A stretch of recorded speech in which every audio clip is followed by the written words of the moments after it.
আমি শুভেন্দু অধিকারী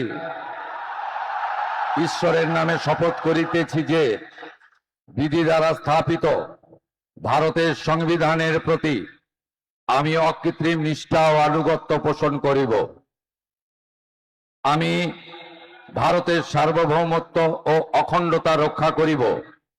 পশ্চিমবঙ্গ রাজ্যের মুখ্যমন্ত্রী রূপে আমার কর্তব্যসমূহ নিষ্ঠাপূর্বক এবং বিবেকসম্মতভাবে নির্বাহ করিব এবং ভয় বা পক্ষপাত, প্রীতি বা বিদ্বেষ রহিত হইয়া সকল শ্রেণীর জনগণের প্রতি সংবিধান ও বিধি অনুসারে ন্যায় আচরণ করিব।